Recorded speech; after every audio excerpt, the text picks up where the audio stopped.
खिलाफ कोई anti incumbency sentiment या कुछ ऐसे वेव कुछ लगा आपको? वैसे चुनाव घोषित होने के बाद मैं किसी राज्य का दौरा नहीं कर पाया हूं, क्योंकि इलेक्शन कमीशन ने कुछ मर्यादाएं रखी थी और मेरा प्रयास रहता है कि मैं मर्यादाओं का पालन करूं।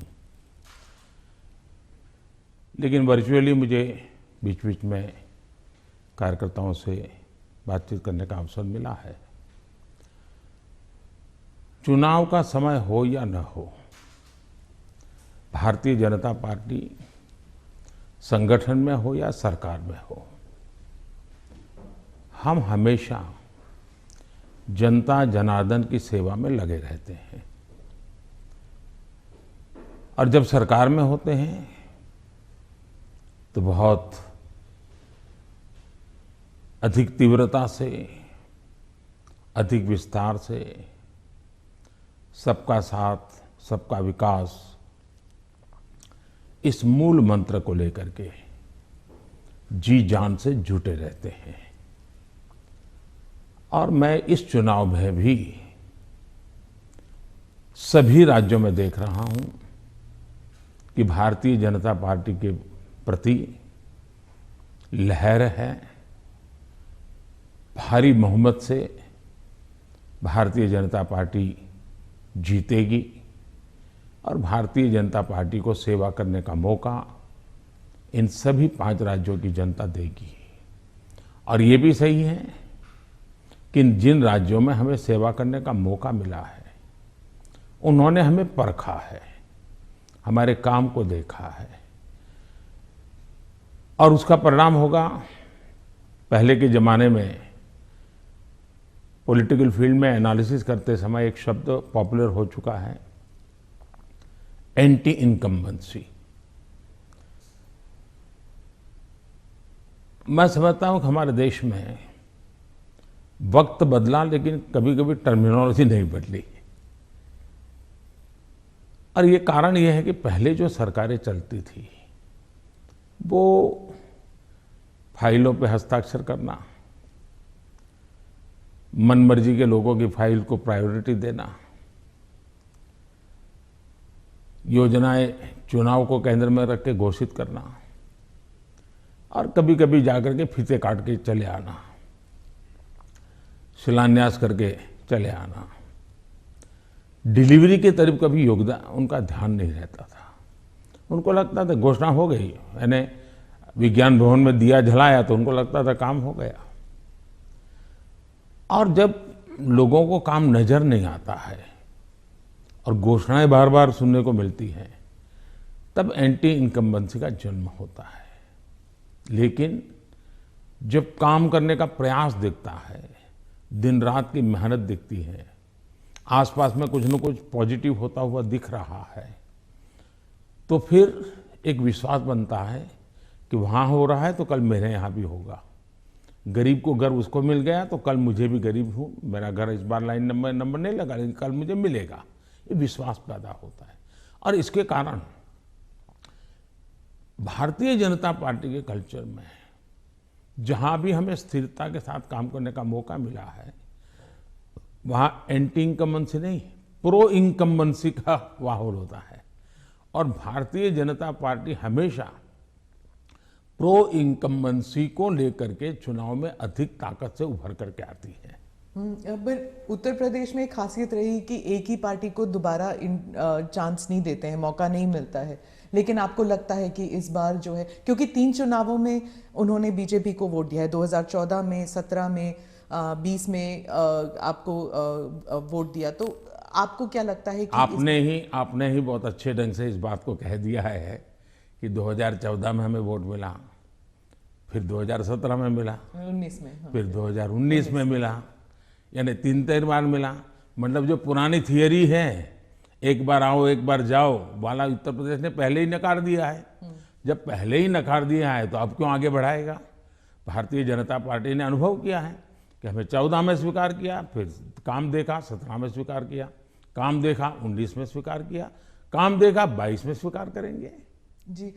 सभी तस्वीरों में जो पोस्टर्स छपती हैं उनमें मोदी जी की तस्वीर होती है और योगी जी की। जहां पर चीफ मिनिस्टर कैंडिडेट है वहां पर चीफ मिनिस्टर कैंडिडेट का होता है, नहीं तो मोदी जी की तस्वीर होती है हर जगह। तो अगर क्या हम ये मान के चल सकते हैं कि जो राज्य के चुनाव होते हैं एक किस्म से एक रेफरेंडम है सेंटर की पॉलिसीज को भी, सिर्फ स्टेट की नहीं, सिर्फ सेंटर की भी पॉलिसीज? आप देखिए, भारतीय जनता पार्टी एक कलेक्टिव लीडरशिप में विश्वास करती है, सामूहिकता में विश्वास करती है और हम स्तर पर सामूहिक रूप से काम करने के आदी हैं। वो तस्वीर प्रधानमंत्री की नहीं है, वो भारतीय जनता पार्टी के कार्यकर्ता की तस्वीर है जिसको नरेंद्र मोदी कहते हैं। और कार्यकर्ताओं के साथ मेरा खड़ा रहना मेरे लिए गर्व का विषय होता है। अगर मेरे साथी कार्यकर्ताओं के बीच में मेरी भी फोटो होती है तो मैं भी उन कार्यकर्ताओं जैसा लगता हूँ। मुझे लगता है हाँ, मैं भी उन्हीं के बराबर हूँ, मैं किसी से ऊपर नहीं हूँ, किसी से आगे नहीं हूँ। तो मेरे लिए तो उस फोटो का मतलब इतना ही होता है। और देश की जनता भी ऐसे, ये जो फैशन हो गई है कि हर चुनाव या ना फलाने का, हर चुनाव ढीकने का, मैं समझता हूँ ये चुनाव हमारे कार्य का है, हमारे आचार विचार का है, हमारी नीतियों का है और सबसे ज़्यादा हमारी नीयत का है। और मैं मानता हूँ देश उसको समर्थन कर रहा है। तो अगर पार्टी जीतती है इलेक्शन में तो बीजेपी कहती है ये मोदी की जीत है, तो अगर हारती है तो क्या आप इसको एक कभी कभी पर्सनल भी लेते हैं कि, और क्या मंथन चलता है पार्टी में आप बाकी लीडर्स के साथ बैठ के कि गलती कहाँ पे हुई और कहाँ पे हमको रोल बैक करना चाहिए या गलतियाँ सही करनी चाहिए? आपने बहुत सही सवाल पूछा है। भारतीय जनता पार्टी, हम चुनाव हार करके ही जीतने लगे हैं। हमने बहुत पराजय देखे हैं, जमानतें जब्त होती देखी है। मैं तो तब राजनीति में नहीं था, लेकिन एक बार मैंने देखा कि चुनाव में ये जनसंघ था, उस समय शायद दीपक निशान था उनका, और कहीं मिठाई बांट रहे थे। तो हमने सुना ये मिठाई क्यों बांट रहे, तो सब हार गए। तो बताया कि साहब हमारे 3 लोगों की जमानत बच गई है इसलिए हम मिठाई बांट रहे हैं। उस जमाने से हम लोग गुजरे हुए लोग हैं और इसलिए जय और पराजय दोनों हमने देखा है। हम जब विजयी होते हैं तो हमारी कोशिश ये है कि हम ज्यादा से ज्यादा जमीन से जुड़े, जमीन के साथ जितना गहरा नाता बनता जाए हम बनाएं। हम जब चुनाव जीतते हैं तो हम लोगों के दिल जीतने के काम में कभी कमी नहीं आने देते। हमारे लिए हर पल, हर दिन, हर योजना, हर काम जनता जनार्दन के दिलों को जीतना, और दिल तब जीते जाते हैं जब उनको समाधान होता है, संतोष होता है। तो हम हमारी शक्ति उसी में लगाते हैं और हम बहुत कॉन्शियसली प्रयास करते हैं कि जीत हमारे सर पे न चढ़ जाए, हमारे दिमाग में वो सवार न हो जाए, और इसलिए हम धरती पर रहते हैं। जहाँ तक पराजय का सवाल है, हम पराजय में भी आशा को खोजते रहते हैं। हम निराशा में डूब करके इसने किया, उसने किया, इसको वो ये करो, डिकना करो, फलाना करो, इस चक्कर में नहीं पड़ते।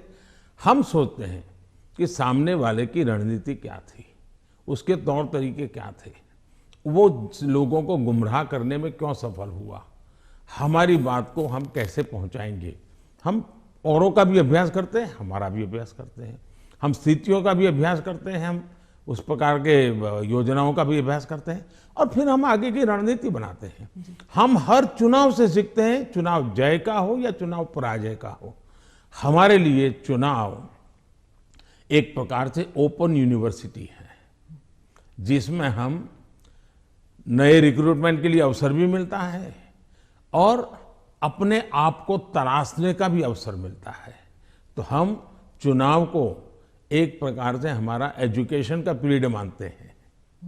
आप योजनाओं की बात कर रहे थे। अखिलेश जी कहते हैं कि उत्तर प्रदेश में कोई योजनाएं आपकी नहीं थी, माने नहीं बीजेपी की नहीं थी, वो उनकी अपनी योजनाएं हैं। आप अपना अमली जामा पहनाते हैं और आप अपनी उपलब्धि बताते हैं उसे। मुझे बहुत आनंद होता है जब ये सुनता हूं तो। योगी जी की इतनी मेहनत और इतनी सफल योजना, उसको साकार करना और उसको कभी कोई एनकैश करने के लिए इधर उधर की बातें करता है, तो मैं उसमें से एक अर्थ ये निकालता हूं कि योगी जी की ये योजना इतनी अद्भुत है, असंभव को उन्होंने संभव करके दिया है, तभी जाकर के विरोधी भी उसको कैश करने के लिए मैदान में उतर पड़े हैं। वरना विरोधी विरोध करता, कैश करने के लिए मैदान में उतरा है, मतलब योजना अच्छी है, योजना सफल है और सफल तरीके से समय सीमा में उसको पूरा किया है। और एक प्रकार से मैं इसको योगी जी की क्रेडिट मानता हूं। दूसरा विषय है, हमारे देश में एक कल्चर चला कि राजनेता और सरकारों का काम क्या, हर चीज पे हाथ डाल देना, बोलते रहना, ये करेंगे वो करेंगे, ये करेंगे वो करेंगे, कभी इसके में। और कोई चीज दुनिया में उन्होंने छोड़ी नहीं है। कोई नेता मिल जाएगा, वो कहेगा हम चंद्र पर मानवी भेजने वाले हैं। कोई नेता मिल जाएगा, उसने कभी कहा होगा कि हम चंद्र पर व्यवस्थाएं खड़ी करने वाले हैं। और 100 साल के बाद भी, 50 साल बाद, 30 साल भी कोई कर देगा तो वो कहेंगे हाँ देखो हमने उस समय कहा था। तो ऐसे लोग तो बहुत मिल जाएंगे। आपने क्राइम फ्री उत्तर प्रदेश का जिक्र किया है अपने भाषणों में, पार्लियामेंट में भी आप कर रहे थे। आपने कहा कि समाजवादी पार्टी जो है वो दंगाइयों की पार्टी है, आपने, और योगी जी ने कहा कि गुंडे हैं उस पार्टी में। तो क्या आप, और समाजवादी पार्टी कहती है कि उनकी खामियां हैं और इसलिए वो हम पर एलिगेशंस करते हैं। क्या आप ये आप कैटेगोरिकली कह सकते हैं कि यूपी जो है वो क्राइम फ्री की तरफ बढ़ रही है और ये हो सकता है, संभव है? पहली बात है कि जब लोग उत्तर प्रदेश में सुरक्षा के विषय की चर्चा करते हैं तो वहाँ के सामान्य मानवी के मन में पिछली सरकारों में जो उन्होंने मुसीबतें झेली है, जिस प्रकार से गुंडा राज चलता था, जिस प्रकार से माफिया की इच्छा के अनुसार ही सरकार के बाबुओं को काम करने के लिए मजबूर होना पड़ता था, जिस प्रकार से इस प्रकार के दबंग लोगों को सरकार में एक प्रकार से प्रतिष्ठा थी, आश्रय था, ये सारी चीजें उत्तर प्रदेश ने बड़े निकट से देखा है। बहन बेटी घर के बाहर नहीं निकल पाती थी, ये उत्तर प्रदेश ने देखा है। आज उत्तर प्रदेश की बेटी कह रही है कि मैं शाम को अंधेरा होने के बाद भी अगर कहीं काम है तो जा सकती हूँ। ये जो विश्वास पैदा हुआ है वो मैं समझता हूँ सुरक्षा के लिए बहुत जरूरी है। और ये तब हुआ है, उत्तर प्रदेश में एक समय था गुंडे जो चाहे वो कर सकते थे। आज स्थिति ये है कि उनको हाथ जोड़ के कहना पड़ता है कि यहाँ बाहर मुझे रहना नहीं है, या तो मुझे जेल में ही रखो ताकि वहाँ थोड़ी बहुत तो मेरी जिंदगी बच जाएगी, क्योंकि मेरे पाप। और हर कोई सरेंडर कर रहा है। बहुत से लोग हो सकता है सही रास्ते पर भी आ जाएंगे, जब देखेंगे कि भाई अच्छे रास्ते से भी जीवन जिया जा सकता है तो हो सकता है अच्छे रास्ते पर आ जाएंगे। लेकिन योगी जी ने सुरक्षा को प्राथमिकता दी है, कोई कॉम्प्रोमाइज नहीं किया है। कुछ लोगों को उसके कारण तकलीफ हो रही क्योंकि उनका कारोबार वही था।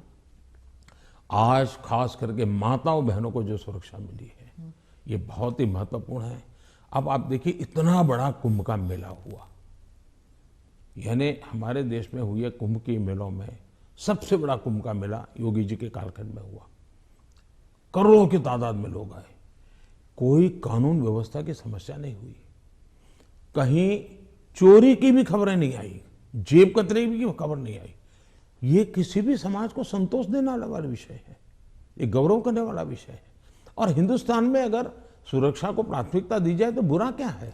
नहीं, बुरा नहीं। जैसे सुरक्षा की बात चल रही है तो वो कहते हैं कि वहां पर एक जुडिशियल प्रोसेस नहीं है, ठोकों की राजनीति चलती है। अगर योगी सरकार ने डिसाइड कर लिया कि फला जो है वो गुंडा है या उसका कारोबार जो है उसमें कोई डाउट है तो उसको जेल में डाल दो, मतलब एक जुडिशियल प्रोसेस नहीं है, वो कहते हैं। देखिए, हिंदुस्तान की जुडिशरी वाइब्रेंट है, हिंदुस्तान की जुडिशरी बहुत ही सक्रिय है और कभी कभी तो प्रोएक्टिव है।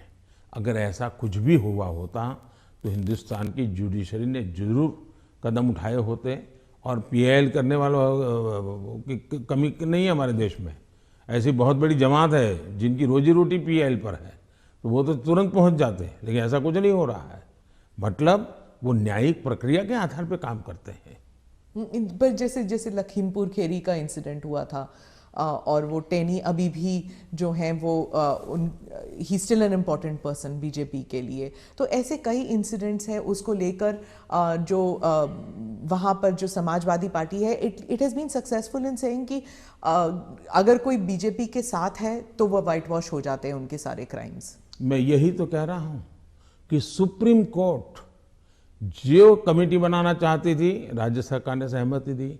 सुप्रीम कोर्ट जिस जज के नेतृत्व में तपास करना चाहती थी, राज्य सरकार ने सहमति दी। राज्य सरकार ट्रांसपेरेंसी से काम कर रही है, तभी तो सुप्रीम कोर्ट की इच्छा के अनुसार सारे निर्णय करती है।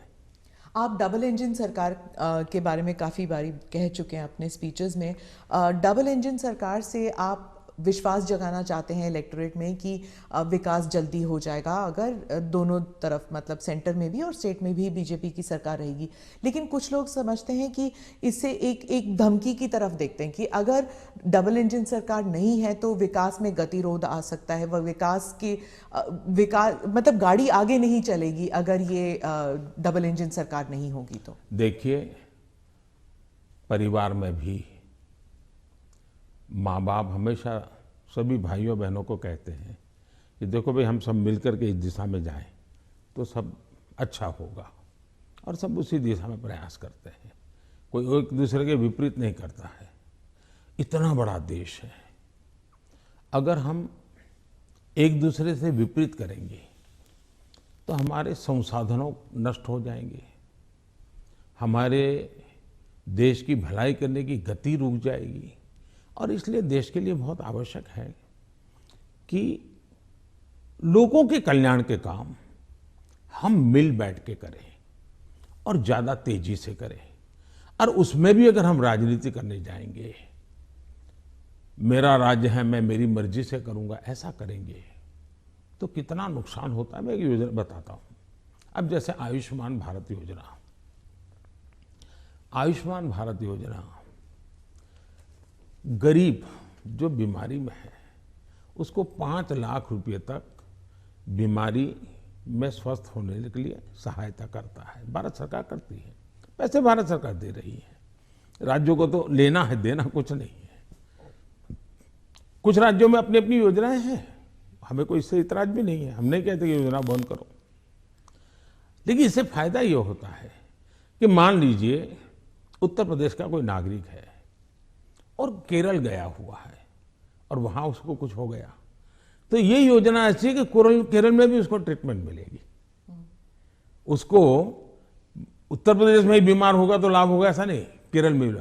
इसका मतलब कि आयुष्मान भारत योजना से जोड़ना मतलब दोनों इंजन जुड़ जाएंगे तो गरीबों को लाभ होगा कि नहीं होगा। लेकिन कुछ राज्य ऐसे हैं जिनको लगता है नहीं, हम आयुष्मान भारत से नहीं जोड़ेंगे। दिल्ली में क्या ऐसी सरकार है। अब दिल्ली का नागरिक हिंदुस्तान के किसी कोने में जाएगा और वहां कुछ हुआ तो उसको वो लाभ नहीं मिलेगा। अब क्या कारण है कि इसका विरोध किया जा रहा है? उसी प्रकार से हमने one nation one ration card क्यों किया कि भाई कोई भी मजदूर हिंदुस्तान के किसी भी कोने में जाएगा, एक ही राशन कार्ड होगा। अगर वो महाराष्ट्र में है तो भी उसको फेयर प्राइस शॉप से उसको अनाज मिल जाएगा। अब 2 राज्य ऐसे निकले जिनको सुप्रीम कोर्ट को डंडा मारना पड़ा, कहना पड़ा कि भाई one nation one ration card गलत क्या है, तुम लागू करो। अब इसलिए हम कहते हैं कि डबल इंजन की सरकार होती है तो गरीबों को सबसे ज्यादा लाभ होता है। अब जैसे जीएसटी कानून आया, पहले हमारे देश में हर जगह पर टैक्सेशन की सिस्टम इतनी अलग अलग थी कि विदेश के निवेशक जो होते थे उनको बहुत दिक्कत होती थी। भाई हमें एक राज्य में अगर कारखाना लगाते हैं तो हमें वहाँ इस प्रकार का प्रॉब्लम होता है, दूसरे में लगाते हैं तो दूसरा होता है। अब जीएसटी होने के कारण उनको भी सहूलत हो गई। तो हम जो ये कह रहे हैं कि भाई डबल इंजन की सरकार, हम ऐसी व्यवस्थाएं करें, अपनी विविधता को बनाए रखना है, भारत की विविधता ही उसकी ताकत है, लेकिन व्यवस्थाओं को भी बनाए रखना है। और इसलिए हम कहते हैं कि जब डबल इंजन लगता है तो ताकत बहुत बढ़ जाती है, हमारी शक्ति वेस्ट नहीं होती है। हमें इसका उपयोग सिर्फ और सिर्फ देश का कल्याण, गरीबों का कल्याण, देश के युवाओं का भला, इतना ही हमारा अर्थ है। आप विविधता की रिस्पेक्ट के बारे में बात करते हैं, लेकिन राहुल गांधी और सिर्फ राहुल गांधी नहीं, स्टालिन, केसीआर, महबूबा, ममता सब कहते हैं कि आपकी पार्टी जो है उस विविधता को रिस्पेक्ट नहीं करती, इसलिए चाहे बंगाल हो या आंध्रा, तमिलनाडु, केरला और कश्मीर, इन सभी राज्यों में बीजेपी कहीं घुस भी नहीं सकती है, सरकार बना नहीं सकती है, क्योंकि एक सेंट्रिस्ट, एक स्ट्रांग व्यू पॉइंट वाली पार्टी है जो रीजनल एस्पिरेशंस को नहीं समझती।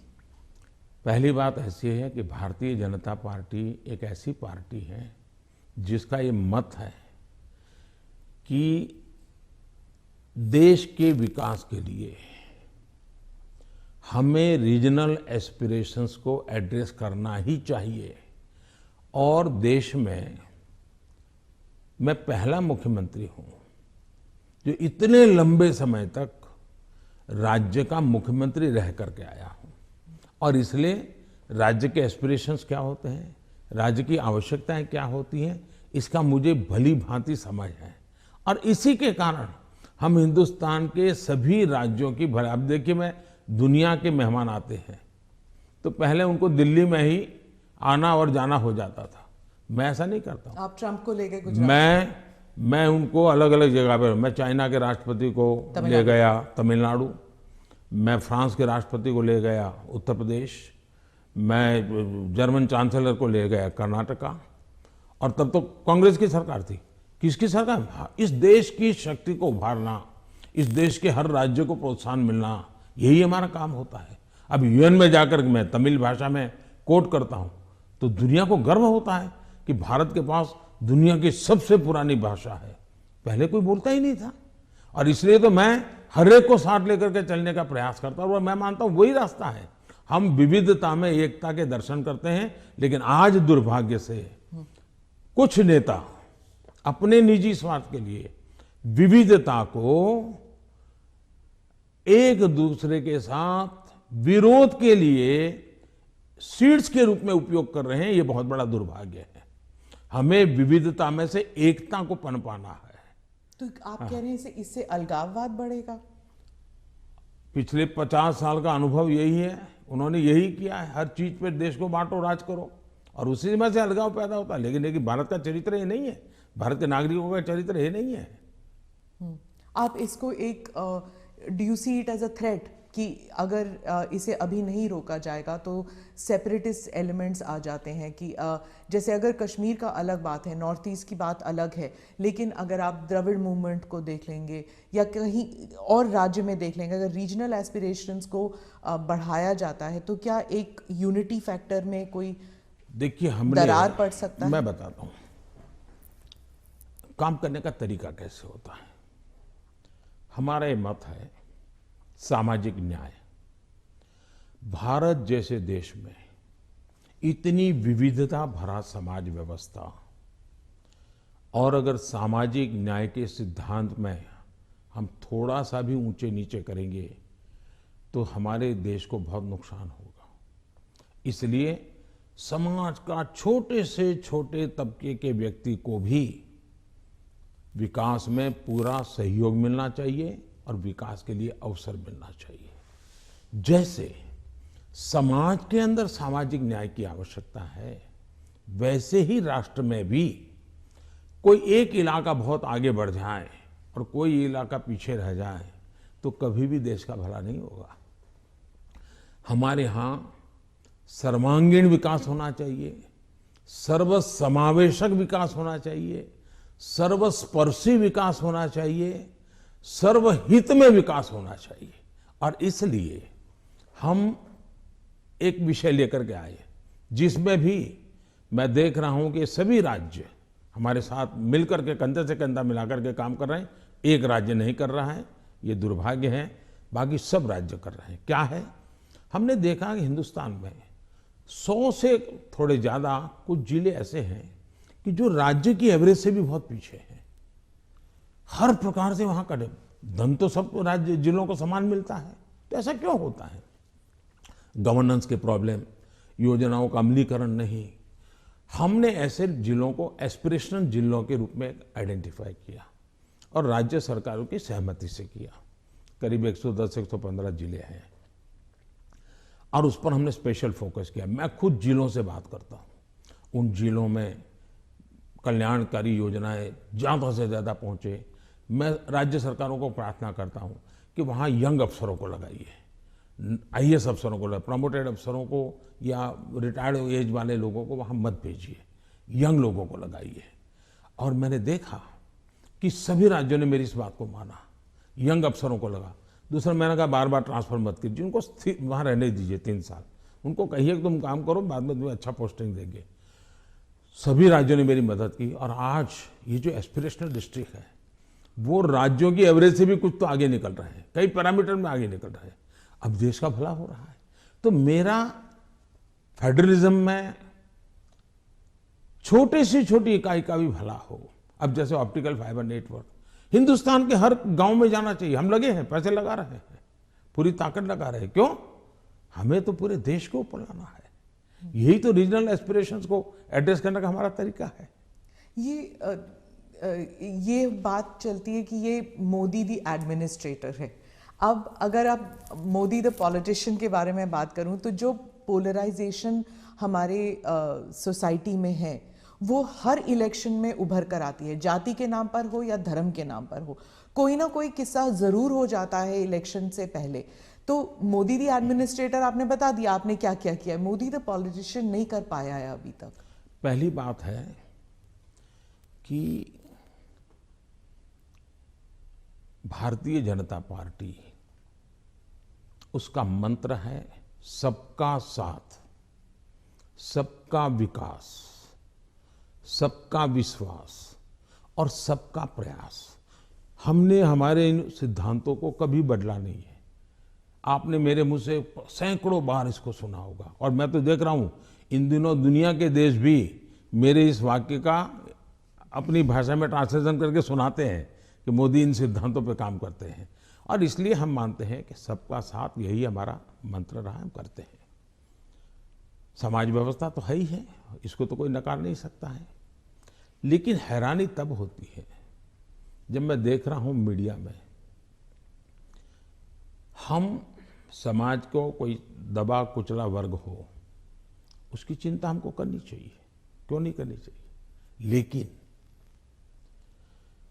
हम कहेंगे भाई इस समाज में अगर पंथ के आधार पर देखें तो इस संप्रदाय में इस प्रकार की जाति व्यवस्था का वर्णन करेंगे और इस समाज में हम कभी नहीं करेंगे। क्या वहाँ भी समाज के और वर्गों में जातियाँ नहीं हैं, ऊंच नीच नहीं है, वहाँ पर बैकवर्ड नहीं। अब जैसे मेरे यहाँ गुजरात में मुस्लिम संप्रदाय में मैं समझता हूँ कि 70 जातियाँ ऐसी हैं जो ओबीसी हैं और मेरे गुजरात में जब मैं था उनको ओबीसी की कैटेगरी में बेनिफिट मिलता था। लेकिन कभी मैं मीडिया में नहीं देख रहा हूँ कि भाई वहाँ कितने ओबीसी को टिकट मिला, वहाँ कितने पिछड़ों को टिकट मिला, कुछ नहीं। तो ये इस प्रकार की राजनीति कौन करते हैं जी? क्या इससे बाहर आना चाहिए कि नहीं आना चाहिए? हम टिकट देंगे तो भी जाति के आधार पर बंटवारा शुरू कर देते हैं, इसी भाषा में वर्णन करते हैं। किस जाति का कितना वोट मिलेगा ये भी कह रहे हैं। हम ये सारी भाषा को बदलना चाहिए और इसलिए सबका साथ सबका विकास हम उसी मंत्र को लेकर के चलना चाहते हैं, ताकि हमारा मत है कि देश की एकता देश को आगे ले जाने के लिए बहुत आवश्यक है। पर जो अल्पसंख्यक हैं वो दरार में गिर जाते हैं, वो जो फिशर्स होते हैं उनमें गिर जाते हैं। जो वो आपने तो कई सारे उदाहरण दे दिए जहां पर वो जैसे आपने कहा कि कार्ड यहाँ पर भी इस्तेमाल हो सकता है, वहां पर भी इस्तेमाल हो सकता है, बहुत सारी योजनाएं हैं। लेकिन जब ऐसे पोलराइजेशन के जो किस्से हो जाते हैं तब क्या होता है, मीडिया में भी आ जाता है, और जब मीडिया में आता है minorities are not safe in India, international media में भी आ जाता है। जो पूंजी निवेश करना चाहता है बाहर बैठ के, वो सोचता है यहाँ पॉलिटिकल अनरेस्ट है, मैं क्यों यहाँ पर पैसे लगाऊं।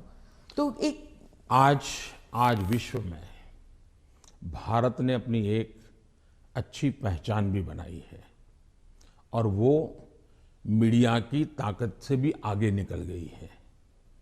अब जहां तक मीडिया का सवाल है, वो क्यों ऐसा करते हैं, किसके कारण करते हैं, किसके लिए करते हैं, किसके कहने से करते हैं, किसके दबाव में करते हैं, ऐसे विषयों पर मेरा टिप्पणी करना उचित नहीं है। लेकिन मेरा इतनी समझ जरूर है कि मीडिया वर्ल्ड में भी एक बहुत बड़ा कंपटीशन है। उनको भी टिकने के लिए, अपने व्यापारिक हितों के लिए भी बहुत जिद्दोजहद करनी पड़ रही है। वो भी एक एलिमेंट है, मीडिया की कुछ मजबूरियां भी हैं उनकी। इस सब के बावजूद भी हमारी बात दुनिया में पहुंची है, इन्हीं लोगों के माध्यम से पहुंची है, क्योंकि अच्छे लोग भी हैं, नहीं ऐसा नहीं है। जहां तक विदेश का मीडिया का कुछ सवाल है, दुनिया में मैंने देखा है कि कोई ही देश होगा, रेयर एक्सेप्शन, मैं भारत की बात नहीं कर रहा हूं, मैं बाहर की बात कर रहा हूं, कि जहां का मीडिया अपने देश के हितों के खिलाफ कुछ करता हो। कभी नहीं करते। तो कभी कभी ये मीडिया हाउस भी उनके देश के हितों के लिए भी, देशों के बीच की जो स्पर्धा होती है, तो एक लाइन ड्रॉ करते हैं। तो उनकी एक अपनी दुनिया है, चलने दीजिए। लेकिन आप देखिए क्या कारण है कि आज सबसे ज्यादा एफडीआई है भारत में। क्या कारण है? सबसे ज्यादा एफआईआई है। क्या कारण है इतना निवेश आ रहा है? क्या कारण है कि जब आयुष्मान कोरोना आया, दुनिया के 150 के करीब देश भारत की दवाई के लिए, मुझे लगातार हिंदुस्तान, दुनिया के मैक्सिमम लोगों ने मुझ पर टेलीफोन करके दवाइयाँ मांगी होगी। तो भारत की प्रतिष्ठा है तभी तो कर रहे हैं। और इसलिए ये जो हम 24 घंटे हेडलाइन के भरोसे राजनीति करते हैं, उनकी मजबूरियां होगी। मैं तो दुनिया के लोगों के सामने सत्य लेकर के जाता हूं, सच्चाई पहुंचा के रहता हूं, और दुनिया को भारत की तरफ आकर्षित कर रहा हूं। और पीएलआई इसके अभी अभी हम लाए, कितना बड़ा रिस्पांस मिल रहा है जी, कितना समर्थन मिल रहा है। समाजवाद के बारे में आपने कहा कि जो समाजवादी पार्टी है ये फेक सोशलिस्ट हैं, नकली सोशलिस्ट हैं। तो समाजवादी है कौन फिर उत्तर प्रदेश में? क्योंकि अर्थशास्त्री कहते हैं कि बीजेपी जो है वो पहले इकोनॉमिक पॉलिसीज में राइटिस्ट थी, फिर वो सेंट्रिस्ट हो गई, अब वही समाजवाद बन गए हैं। पहली बात है, भारतीय जनता पार्टी जनसंघ के जमाने से हमारी आर्थिक सिद्धांतों की चर्चा आप सुनोगे तो यही रही है कि हम देश की जनता पे भरोसा करते हैं, देश की जनता के सामर्थ्य पर भरोसा करते हैं। सरकार की नीतियां उनको अवसर देने वाली होनी चाहिए, और हम वो नीतियां बना रहे हैं कि उनको सबसे ज़्यादा अवसर मिले। दूसरी बात है, हमारा मत है, government has no business to do a business. अब ये कहाँ समाजवाद के साथ बैठता है? ये तो समाजवाद के खिलाफ है।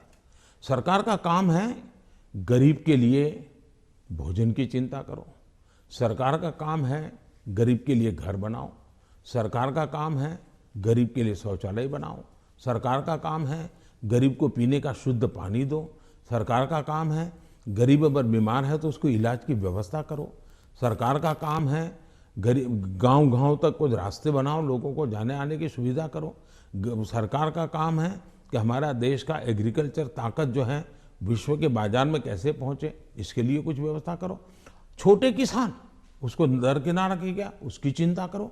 और मेरी प्राथमिकता यही है, मुझे लोगों को घर देना है, मुझे गरीबों को शौचालय देना है, मुझे गरीबों को धुएं से मुक्त करना है, मुझे गरीबों को घर में शुद्ध पीने का पानी पहुंचाना है, मुझे गरीब के बच्चों को पढ़ाना है। अगर कोई इसको समाजवाद कहता है तो मुझे ये समाजवाद मंजूर है, तो वो क्योंकि मैं समाज के लिए हूं। लेकिन मैं जो चर्चा करता हूं नकली समाजवाद, वो ये है, ये पूरी तरह परिवारवाद है। लोहिया जी का परिवार कहीं नजर आता है क्या? वो भी तो समाजवादी थे। जॉर्ज फर्नांडिस का परिवार नजर आता है क्या? वो भी समाजवाद थे। नीतीश बाबू हमारे साथ काम कर रहे हैं, वो भी तो समाजवादी हैं। परिवार कहीं नजर आता है क्या? ये समाजवादी लोग हैं। लेकिन ये लोग देखिए, पूरा परिवार। मुझे एक बार किसी ने चिट्ठी भेजी थी, मैं तो भूल गया आज।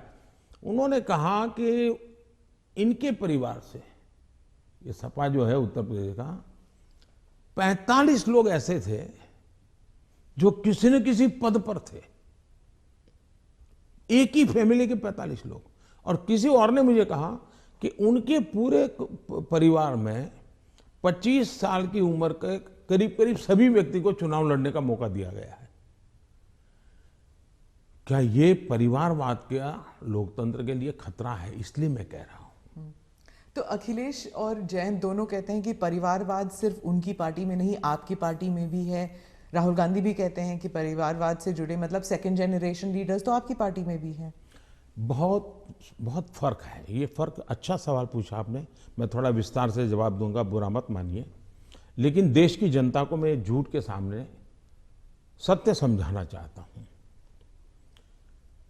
एक परिवार से अनेक लोग जनता के बीच में जाएं, एक परिवार से 2 लोग जाएं, 3 लोग जाएं और जनता उनको चुनाव करके भेजे, वो एक राजनीति का पहलू है।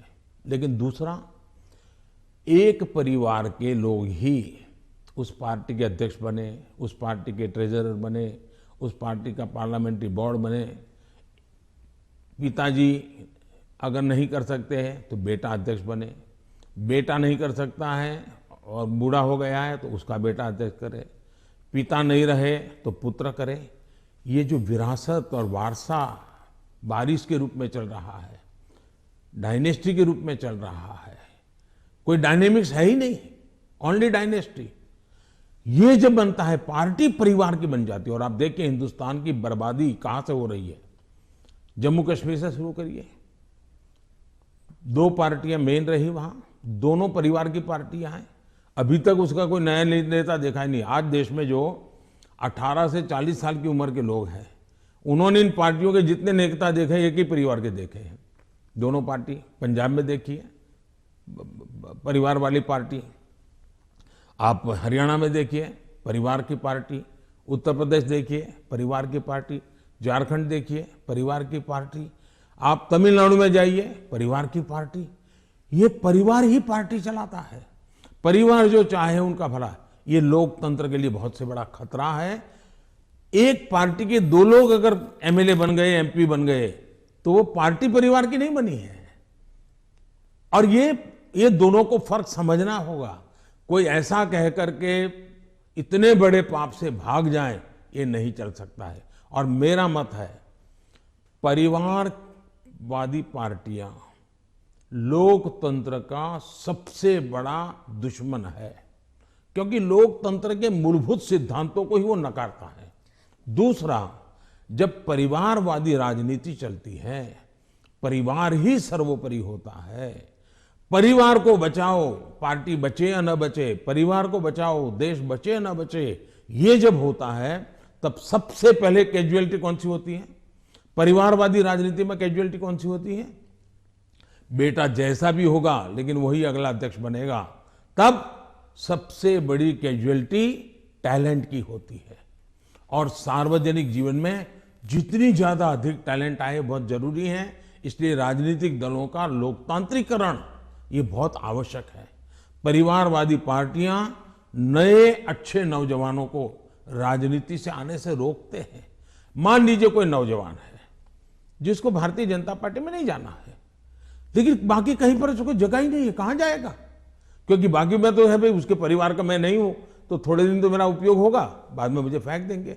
मैं उनके काम आऊंगा तब तो चलूंगा, लेकिन मैं राज्य की भलाई के लिए काम करूंगा तो मैं नहीं चलूंगा। सब नौजवान डर रहे हैं सार्वजनिक जीवन में आने से।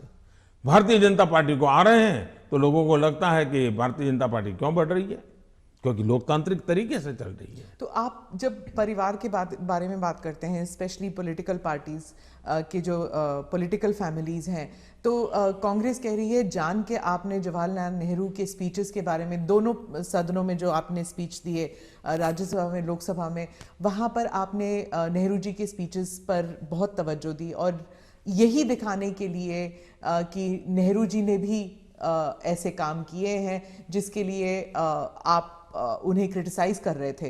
तो राहुल गांधी ने देर रात को मीडिया से बात करते हुए कहा कि I don't need a certificate from Modi ji about my great grandfather. तो अब ये फिर अब पूरा परिवार के ऊपर बन गया है कंट्रोवर्सी। हालांकि आपने जो एग्जाम्पल्स दिए थे वो परिवार के ऊपर नहीं था।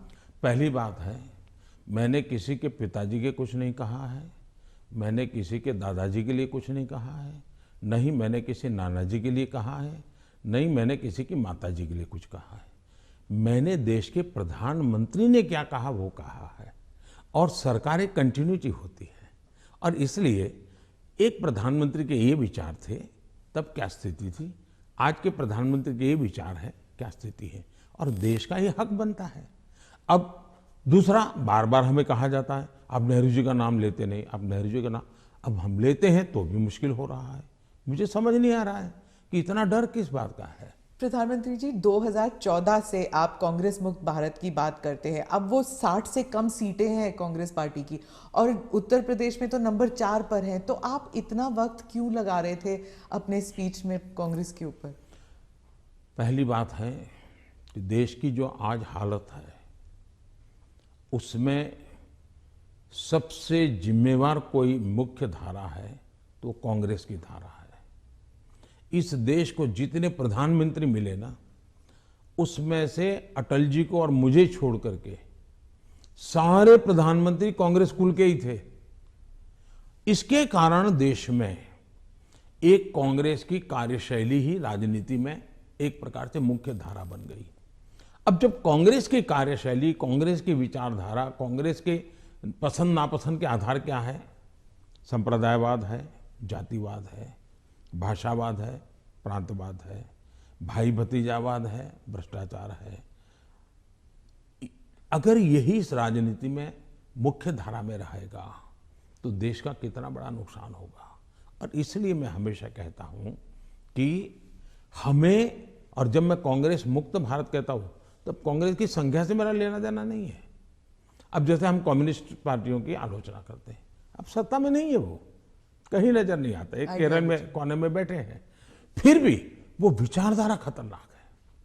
उसी प्रकार से कांग्रेस ने जो राजनीति में की चरित्र की मुख्य धारा बनाई हुई है वो देश को तबाह कर रही है।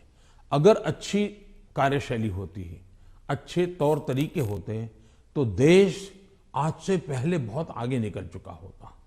बहुत रुका हुआ, ठहरा हुआ, जनता ने कुछ कर लिया तो कर लिया, ये हुआ है। उत्तर प्रदेश पे ही वापस आती हूँ। वहाँ पर जो ऑप्टिक्स की बात कर रही हूँ, जो पहले चरण में जो चुनाव होने वाले हैं, ऑप्टिक्स में ऐसे लग रहा है जैसे दो युवा नेता हैं, अखिलेश और जयंत, और दूसरी तरफ बहुत ही पावरफुल योगी जी और मोदी जी, जो सरकारी मशीनरी का दुरुपयोग कर रही है, कह रहे हैं, और उनके साथ है ईडी, उनके साथ है जुडिशरी, उनके साथ है मीडिया। तो एक अनइवन प्लेइंग ग्राउंड है। आप क्या कहेंगे इस बारे में? पहली बात है कि ये दो लड़कों वाला खेल तो हमने पहले भी देखा था, और इतना अहंकार था कि उन्होंने गुजरात के दो गधे ये शब्द प्रयोग किया था, और उत्तर प्रदेश की जनता ने उनको हिसाब दिखा दिया। और एक बार तो दो लड़के भी थे और एक बुआ जी भी उनके साथ थी, फिर भी उनके हाल नहीं बना, क्योंकि उत्तर प्रदेश इस प्रकार के जोड़ से अगर किसी को 25 साल पर मताधिकार मिलता है, मान लो 25 साल पर चुनाव लड़ने का हक मिलता है, मान लीजिए, मताधिकार तो 18 साल में मिल जाता है, लेकिन 25 साल पर उसको चुनाव, लेकिन कोई पिताजी ऐसा कहे कि देखो मेरा ये बेटा है वो 10 साल का है, ये बेटा है 15 साल का, दोनों 25 के हो गए, उनको चुनाव लड़ने दो, तो कोई लड़ने देगा क्या? तो इस प्रकार की मेलजोल से चलता है क्या? नहीं, पर जो उनका आरोप है कि लेवल प्लेइंग फील्ड नहीं है क्योंकि बीजेपी सरकारी मशीनरी और इदारों का इस्तेमाल करती है, ईडी का, और टैक्स रेड्स होते हैं कैंडिडेट्स पर, उनके रिश्तेदारों पर, आप क्या कहेंगे? हिंदुस्तान में भ्रष्टाचार ये दीमक की तरह देश को परेशान कर रहा है कि नहीं कर रहा है? ऐसे लोगों के खिलाफ जनता ने हर बार आवाज उठाई कि नहीं उठाई है? अगर मैं कुछ न करूं तो जनता मुझे माफ करेगी क्या? जहां से भी सरकार को जानकारी मिलेगी, सरकार ने कदम उठाना चाहिए कि नहीं उठाना चाहिए?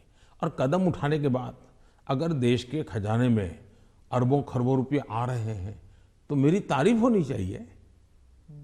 अच्छा, चुनाव के समय हिंदुस्तान में हर बार चुनाव चलता रहता है भाई, तो सरकार काम करना बंद कर दे क्या? चुनाव आप एक बार तय कर लीजिए भाई, 5 साल में एक बार ही चुनाव होगा, सब मिलकर के चुनाव लड़ेंगे, सभी राज्यों के साथ होंगे, केंद्र का साथ में होगा, सारा खर्चा भी बच जाएगा, तो फिर कभी ईडी भी नहीं दिखाई देगा, सीबीआई भी नहीं दिखाई देगा। अब क्या करे? वो तो सरकारी दफ्तर है, वो अपने अपने तरीके से काम करते हैं, वो स्वतंत्र तरीके से काम करते हैं, चुनाव बीच में आ जाता है, करेंगे क्या? वो तो अपने टाइम टेबल से चलते रहते हैं, जहां से उनको जानकारी मिलती है करते हैं, सरकार का उसमें कोई रोल भी नहीं होता है।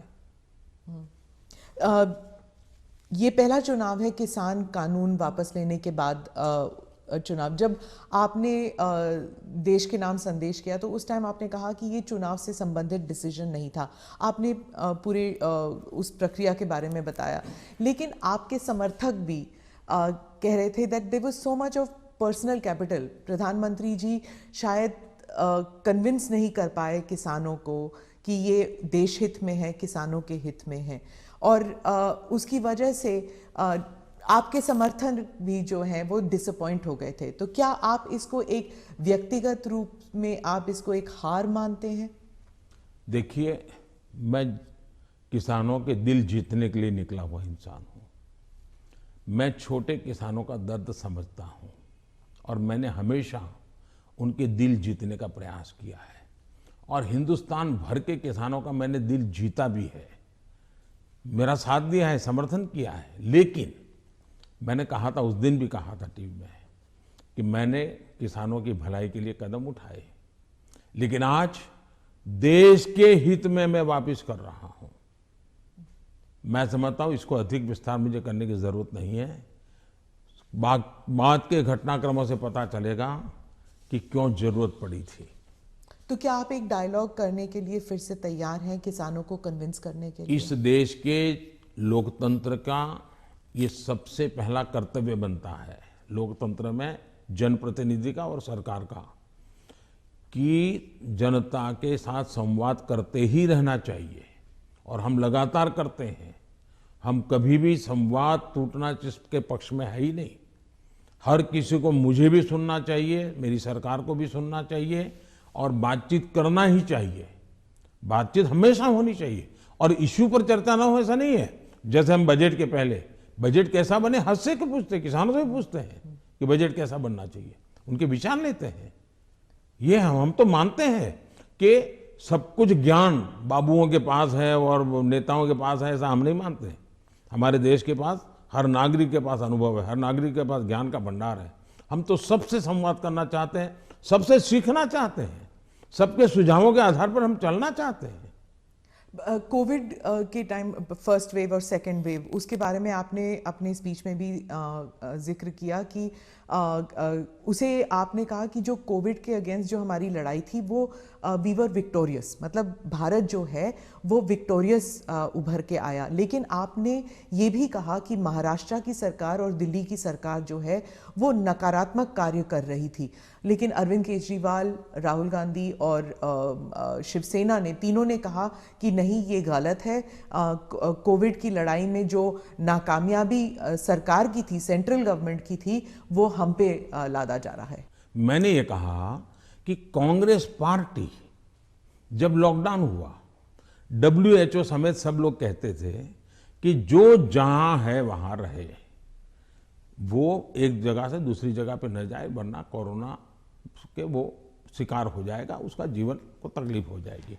और उस समय कोरोना किस चाल से चलता है, उसका रूप रंग क्या है, कोई पता ही नहीं था दुनिया को। लॉकडाउन, अफरा तफरी में लॉकडाउन राज्यों ने शुरू कर दिए थे, राज्यों ने लगातार अपनी तरफ, और एक राज्य लॉकडाउन कर रहा है तो दूसरे, तो इसलिए नेशन वाइड कुछ करने की आवश्यकता बन गई थी। ये लोग भूल जाते हैं, लॉकडाउन पहले से ही राज्यों ने शुरू कर दिए थे। भारत सरकार ने तो बाद में लॉकडाउन का निर्णय करना पड़ा सबको एक साथ उसकी स्थिति सुधारने के लिए। दूसरी बात है, मैंने कहा कांग्रेस पार्टी ने फ्री टिकट दे करके लोगों को प्रोत्साहित किया कि आप जाइए। वो टिकट तो दिया उन्हें 500,000 लोगों को, लेकिन हवा बना दी कि जाओ। अब उस समय ये न करते तो हमारे देश के श्रमिकों को दो चार, क्योंकि भय का वातावरण तो था ही था, 2-4 दिन में चीजें संभल जाती उनको पर, तो और बाद में व्यवस्थाएं खड़ी हो जाती। लेकिन उल्टा किया और पूरी ताकत श्रमिकों के लिए लगानी पड़ी। तब जाकर के योगी जी को हजारों बस भेजनी पड़ी यहाँ पर। यहाँ पर भी दिल्ली में आप पार्टी ने, उसके नेताओं ने जीपों में जाकर के झुपड़पट्टी में कहा है, वीडियो अवेलेबल है कि भाई आप जल्दी जाइए और वहां पहुंचिए, वहां से आप अपने घर पहुंच जाइए, यहां तो लॉकडाउन हो रहा है। भय पैदा कर दिया। और मैं हमेशा कहता हूं, ये भारत की जनता इतने बड़े संकट में, दुनिया मानती थी कि हिंदुस्तान का हालत सबसे खराब होगा, और स्वाभाविक था कि इतनी बड़ी जनसंख्या, हम इस प्रकार से समूह में रहते हैं, हमारा जीवन भी सामूहिक होता है, और ये बीमारी ऐसी है कि तुरंत लपेट लेती है, तो हमारे लिए हर प्रकार के संकट थे, ये तो मानना पड़ेगा। और बीमारी ने दुनिया भर को जिस प्रकार से समृद्ध देशों को तबाह कर दिया है, उसकी तुलना में हम बच पाए, तो हम गर्व से कह सकते हैं कि भाई हिंदुस्तान के नागरिकों ने जो भी उनके पास संसाधन थे, उन्होंने अपने डिसिप्लिन को फॉलो किया और उन्होंने अपने आप को बचाने में काफी मदद की। तो विजय मैंने जो भी कहा है 130 करोड़ को, लेकिन मैंने ये कभी नहीं कहा कि कोरोना खत्म हो गया। मैं तो आज भी कहता हूं ये बहुरूपिया है, वो कभी भी नए रंग रूप के साथ मैदान में उतर आता है और हमारी स्थितियों को चुनौती देता है। हमें हर बार डायनेमिक व्यवस्था से नई नई व्यवस्थाएं खड़ी करनी पड़ रही है और हमें जागरूक रहना पड़ेगा। प्रधानमंत्री जी, चुनाव 5 राज्यों में है। अब पंजाब की बात करती हूँ, तो आपको क्या लगता है कि बीजेपी ने जो अपना एलाई खोया है पंजाब में, उसकी वजह से मतलब तीसरी पार्टी आ रही है शायद पंजाब में पहली बार, पर बीजेपी कभी अपना रूट्स बना नहीं सकी उस राज्य में। क्या आप इसको एक राजनीतिक विफलता मानते हैं? मैं समझता हूं कि मेरी पार्टी के जो वरिष्ठ नेताओं ने उस समय जो नीतियां बनाई, जो रणनीतियां बनाई, वो उस समय के लिए बहुत अनिवार्य थी, और उसके कारण पंजाब की एकता, पंजाब के अंदर फिर से एक बार शांति का माहौल बने, पंजाब खून खराबे से बाहर निकले।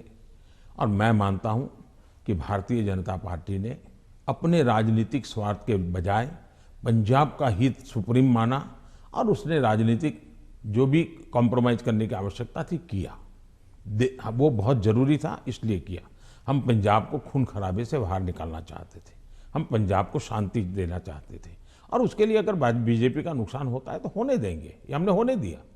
बीजेपी तब भी पनप सकती थी, लेकिन हमारे लिए जरूरी था कि हम उस रास्ते पर चले जिसके कारण हम यहाँ पर सुख शांति का माहौल बनाने में हम बहुत बड़ा पॉजिटिव योगदान दे सके, और वो हमने किया, और पंजाब को बाहर निकालना भी उस संकट से बाहर आए। जहां तक राजनीति का सवाल है, आज भारतीय जनता पार्टी सबसे अधिक विश्वसनीय पार्टी के रूप में पंजाब में उभरी है।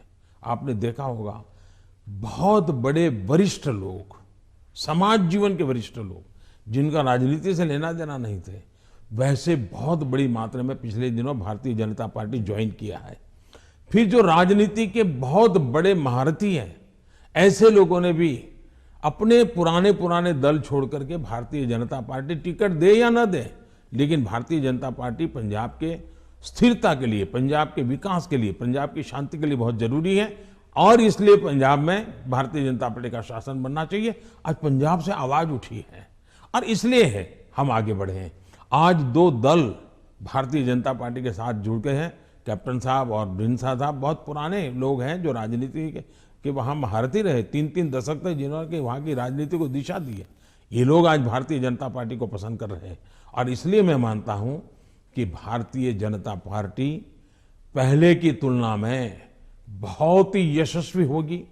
पंजाब के लोगों के जो एस्पिरेशंस कई कारणों से हमने भी शायद कॉम्प्रोमाइज कर करके अपनी पार्टी का नुकसान किया, हो सकता है कुछ लोगों का भी हुआ होगा, लेकिन अब जब हम खुल करके आए हैं तो उनका भी हौसला बुलंद हो गया। जो लोग दबे हुए रहे थे वो भी खुल करके हमारे साथ आए हैं।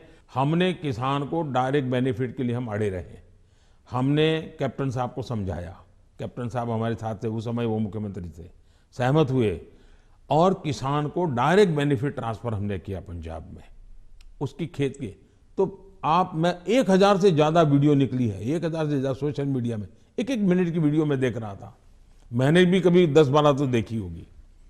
किसान कह रहा है कि मेरा खेत तो उतना ही है, मेरी फसल वही है जो मेरे 20-25-30 साल से हम कर रहे हैं, पैदावार भी उतनी है, लेकिन मेरे घर में इतने रुपये पहले कभी नहीं आए जितने मोदी जी की सरकार ने डायरेक्ट बेनिफिट ट्रांसफर का निर्णय किया और किसान को जो माल है उसका पैसा सीधा बैंक में खाते में उसके जाएगा। तो सारे बिचौलिए गए, कट जो होता था वो गया और मुझे मेरा पूरा पैसा मिला। ये छोटा किसान आज भारतीय जनता पार्टी का जय जयकार कर रहा है। जी, आप जब गए थे पंजाब तो आपका काफिला ब्रिज पे अटक गया था और आपने किसी ऑफिशियल को कहा कि आपने चीफ मिनिस्टर को कही है मैं जिंदा वापस जा रहा हूँ। बहुत सारी इन्वेस्टिगेशन भी चल रही है सिक्योरिटी को लेकर, लेकिन उस वक्त आपको कैसे महसूस हुआ था, क्योंकि आप पंजाब से पता नहीं कब से जुड़े हुए हैं? मैं इस पूरे नॉर्थ से पार्ट से मेरा बहुत निकट नाता रहा है। मैं पंजाब में बहुत रहा हूँ, मैं पंजाब की मेरा बड़ा नाता रहा है। मैं मेरी पार्टी का काम वहाँ करता था। मैं पंजाब के लोगों की जो वीरता है ना मैंने देखी है। पंजाब के लोगों के दिल को मैं जानता हूँ। मैं आपको एक उदाहरण बताता हूँ। मैं अपनी पार्टी का काम करता था, उस समय तो ये आतंकवाद बड़ी एकदम हालत बड़ी ख़राब थी, शाम के बाद कोई निकल नहीं पाता था और मैं शायद मोगा में था या तरन तारण में था, मुझे याद नहीं है आज, और मुझे अगले स्टेशन पे जाना था, लेकिन कार्यक्रम के कारण देर हो गई। मैं और मेरे ड्राइवर दो ही थे, हम निकले और दुर्भाग्य से हमारी गाड़ी खराब हो गई रास्ते में। तो हम कोशिश कर रहे थे लेकिन गाड़ी चल नहीं रही थी। तो उस समय एक पुरानी एम्बेसडर मेरे पास थी, धक्के भी लगाए, कोशिश की, तो खेत में 2-3 लोग थे, सरदार थे, वो दौड़ते हुए आए, उन्होंने भी धक्के लगाने में मदद की, लेकिन गाड़ी नहीं चली। फिर हमने कहा भाई नज़दीक से हमें कोई मैकेनिक मिलेगा कि नहीं मिलेगा। तो साहब यहाँ तो अभी तो कोई मिलेगा नहीं, बहुत दूर दूर है। फिर उन्होंने मुझे कहा कि देखो भाई तुम्हें बुरा न लगे तो एक बात करो। मैंने कहा क्या? बोले तुम गाड़ी यहाँ छोड़ दो, तुम और तुम्हारा ड्राइवर खेत में हमारे साथ चलो, हमारी वहाँ झोपड़ी है, वहीं खाना खा लो और रात को रुक जाओ। सरदार परिवार जिस प्रकार से उन्होंने मुझे संभाला, उन्होंने कहा भाई कुछ भी हो तुम सुबह जाना, अब यहीं रुक जाओ। बाद में उनको पता चला मैं तो भाजपा का कार्यकर्ता हूँ। वो कहा ठीक है भाई तुम भाजपा के हो, कुछ भी हो, तुम आज रात मेरे यहाँ रुको। मैं हैरान हूँ जी, खेत में उन्होंने अपनी जो छोटी सी जगह होती है उसमें रखा, मेरा खान पान की व्यवस्था की और सुबह उनका बेटा जाकर के एक मैकेनिक को ले आया, गाड़ी ठीक की और मैंने पंजाब का ये दिल देखा है जी। इन सरदारों के भावों को जानता हूँ मैं इतने। और मेरे तो गुजरात में, मेरे कच्छ में अंदर इतने मेरे परिवार हैं सरदार। मैंने जब लखपत में गुरुद्वारा का भूकंप में नुकसान हुआ था, मैं वहाँ गया देखने के लिए, मुझे बड़ा दर्द हुआ। तो मैं ऐसे ऐसे कारीगरों को लाया राजस्थान वगैरह बाहर से कि वैसा ही मुझे गुरुद्वारा बना के दो जो गुरु नानक देव जी के जहाँ चरण पड़े थे, बनाया दोबारा। आज कच्छ के अंदर जो हमारे सरदार परिवार हैं बहुत बड़ी मात्रा में है, खेती करते हैं, जब वो इसका बात का वर्णन, उनकी आंखों में से आंसू आ जाता है जी। और मैं अभी कुछ दिन पहले भी एक वर्चुअल मीटिंग में मैंने उस गुरुद्वारा में सबसे बात की, मेरा इतना लगाव रहा है जी।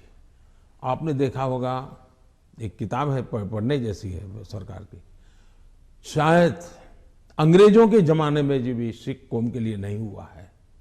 अंग्रेजों के जमाने में, कांग्रेस के जमाने में तो हुआ ही नहीं है।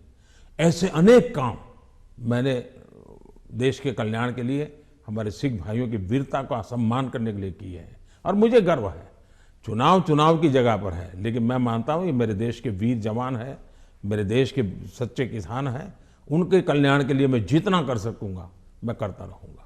तो क्या उस दिन आपको ऐसे लगा कि ये राजनीतिक आंदोलन था, इसलिए ऐसे हुआ? ऐसा है कि इस विषय में मैंने पूरी तरह मौन रखा हुआ है, क्योंकि सुप्रीम कोर्ट स्वयं इसको गंभीरतापूर्वक इस बात को देख रही है। मेरा कोई भी वाक्य पूरी जो चल रहा है उस पर प्रभाव पैदा करे यह उचित नहीं है। जो भी है सुप्रीम कोर्ट के द्वारा जांच कमेटी निकालेगी, जो सत्य होगा देश के सामने आएगा, और हमें तब तक इंतजार करना चाहिए।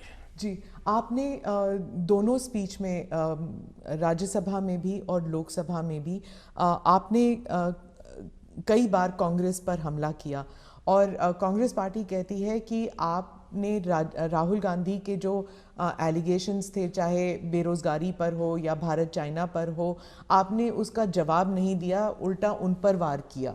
तो पहली बात यह है कि हमला करने वाली भाषा न मैं जानता हूं, न मेरी वो प्रकृति है। लेकिन तर्क के आधार और तथ्य के आधार पर सदन में मैं कोई बात बताऊं, वो मीडिया के लिए गरम गरम मसाला बनाने के लिए हमारा शब्द उपयोग होता होगा। हम हमला नहीं करते, हम संवाद करते हैं। वाद विवाद भी होता है, टोका टाकी भी होती है, और वो विषय मैं बहुत हंसते हुए इसको स्वीकार करता हूँ। मैं इसके कारण मुझे कोई नाराजगी नहीं होती, और मैंने हर विषय के तथ्य दिए हैं, हर विषय को तथ्यों के आधार पर बात की है। कुछ विषयों पर सदन में हमारे विदेश मंत्रालय ने विस्तार से कहा है, कुछ विषयों पर हमारे रक्षा मंत्रालय ने विस्तार से कहा हुआ है, और कुछ विषयों पर जरूरी जहां था वहां मैंने भी कहा है। और इसलिए इस प्रकार से जो सुनते ही नहीं है, जो सदन में बैठते ही नहीं है, अब उनकी कमेंट पर मैं जवाब क्या दूंगा।